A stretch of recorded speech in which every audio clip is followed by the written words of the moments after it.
Oh, greetings and salutations. Asked by a good friend of mine to share some thoughts on fretless bass. I don't have my fretless bass with me. It's locked up at the moment.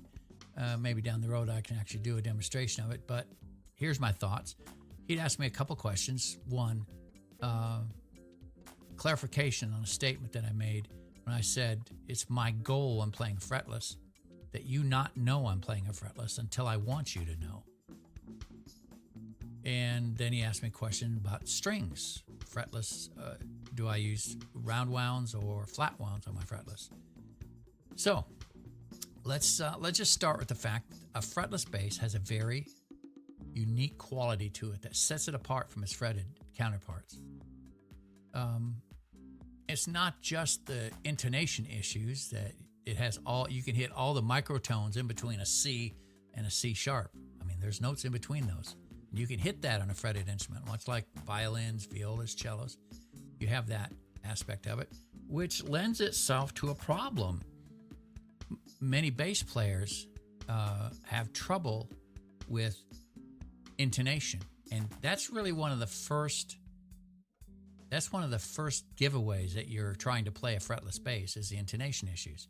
And the simple reason for why that is that when you play a fretted instrument, you put your fingers right behind the fret of the note you want to play. So if you want to play a C, your finger would be just behind the third fret on your bass guitar on the A string, and there's your C, or the fifth fret on the G string, there's your C.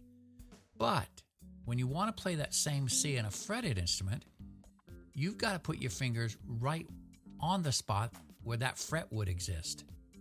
And that's maybe a 1/16 of an inch difference. But that 16 inch can make a big difference in intonation. So that's one of the big adjustments that most bass players have to make between going from fretted to non-fretted fretless instruments, is you have to adjust your left hand about a 1/16 of an inch forward from where you would usually play it in order to nail that note exactly. And so usually when somebody says, I can't tell you're playing a fretted instrument or not, what they're telling me is that my intonation is spot on. That's high praise. Now, my fretless instrument has a much mellower sound, and it doesn't have a sharpened edge to it as my fretted instrument does, and that's a function of the frets. I suppose if I were to look at a waveform, I'd see a very sharp attack on the leading edge of the waveform when I'm playing a note on the fretless instrument. When I'm playing that same note on a fretted instrument, when I'm playing that same note on a fretless instrument, it isn't as sharp an attack. It's a slightly more gradual attack, which gives you a mellower sound. Now, so that's what I mean when I say I'm not going to let you know I'm playing a fretless unless I want you to know I'm playing a fretless. And the way I do that is I hit my notes precisely where they belong. And so I've had more than a few folks at church tell me, were you playing your fretless today? I couldn't tell. Yay. That made me happy. Now, how do you make it sound like a fretless? Well, it's just not just the intonation issue. A fretless instrument has a quality to its tone that available to it that a fretted instrument does not have, and that's that characteristic wah, whine, growl, however you want to define it. It's kind of like where you hit the note and wah, and it just kind of blossoms into a note, and you hear that whine or growl, like I said, however you choose to describe it. That's a function, I believe, of the action of the instrument. In other words, the distance between the string and the fretboard. having no frets means you can get your strings on a fretless lower to the fretboard than you would if it was a fretted instrument. Now, when you do that, the string interacts with the fretboard in such a way that it gives you that growl, that whine at the front end of a note. And that's cool. And anybody who plays a fretless bass more than likely will fall in love with the way a note sounds when you can get that whine out of it, that growl out of it. But too much salt can ruin the soup. And not every song requires that whiny, growly, meow, mwah sound that a fretless has. I usually find that comes in handy when I'm playing with ballads or if I'm doing a melodic phrase. I like to use the fretless instrument when I'm soloing because I can take on characteristics of a cello when I'm playing, and I can glissando into notes without the bump of the fret interfering. And I can make the moi show out. And what I do with my instrument is I raise the action a little lower than a little higher than you would expect on a fretless instrument, so that I can hit the note precisely where it belongs, and it sounds just like a fretted instrument because you're just hitting the pitch dead on.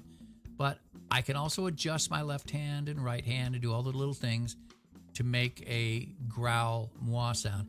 I have a hard time explaining exactly what it is I do, but I can use my left hand or right hand to pull out that sound, that typical fretless sound that everybody says that they love.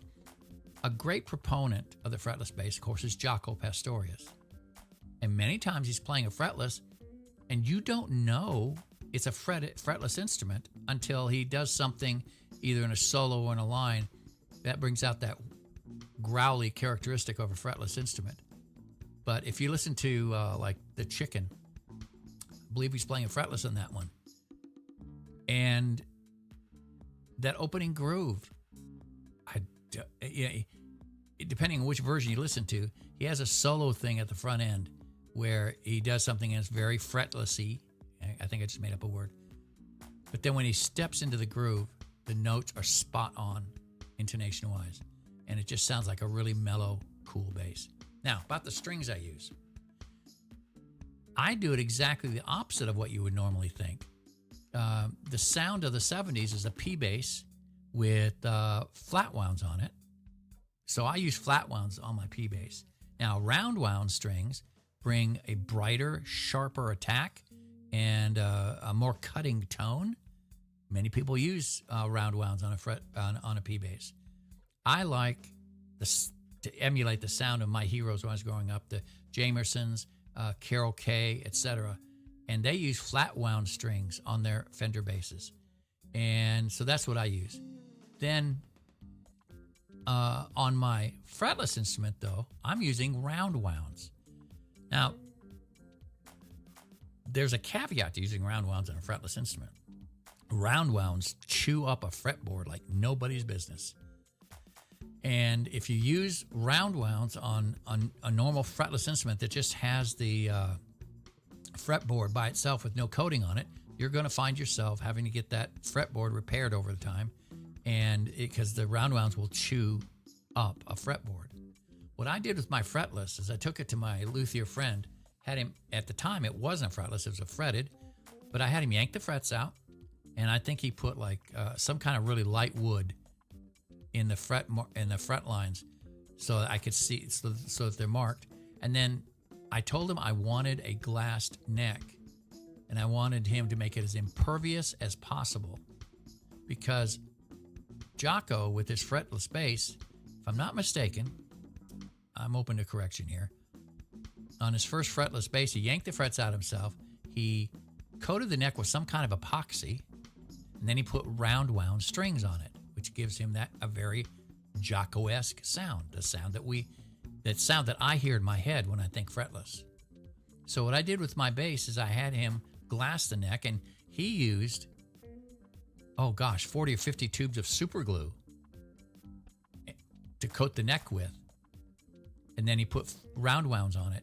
And the round wounds that super glue makes the neck impervious, and it gives it a very distinct sound, which I love. I fell in love with a Pentabuzz for 5-string fretless years ago, and I just love the feel of that glassed neck, and I love the sound, a very distinctive sound.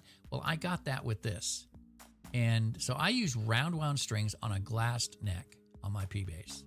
On my fretless. If you're going to have a fretless bass with a plain wood fretboard, round wounds are cool, but just realize there's going to be damage to the fretboard that's going to have to be dealt with on fairly regular basis, depending how much time you put in on it playing it. But you might want to consider glassing your neck and using round wounds, because then the round wounds bring a sharper attack, but it's nullified by the fact that it's a fretless instrument to a degree, so it isn't as twangy and sharp sounding as it would be on a fretted instrument. To me, it's the best of both worlds. Now, I also, my fretless bass has a triple coil Music Man style pickup at the bridge, which is what I use almost exclusively. And I have a jazz style pickup at the neck. I don't use that much. I use primarily the Music Man triple coil pickup at the bridge, and it allows me, by just selecting the bridge coil, it makes it much brighter, though it's not inhumanly bright. So there's a lot of tonal things I can do with that pickup. But anyway, I hope that answers some of your questions. I use round wound strings on a glassed neck on my fretless. I use flat wound Tomastic jazz flat wound strings on my P bass, and I really work hard on my intonation on the fretless, so that you might be able to tell that it's a mellower sound than my other bass, but you can't tell it's a fretless by what I'm doing. When it comes time for you to know it's a fretless, I can make that adjustment. And that's usually when a ballad comes along. I can take advantage of that beautiful, beautiful effect of that moi sound of a fretless bass in that ballad. I hope that answers some of your questions, my friend. I look forward to hearing your report and what your conclusions are. It's Paige. I'm out of here. Have a good one. Bye-bye.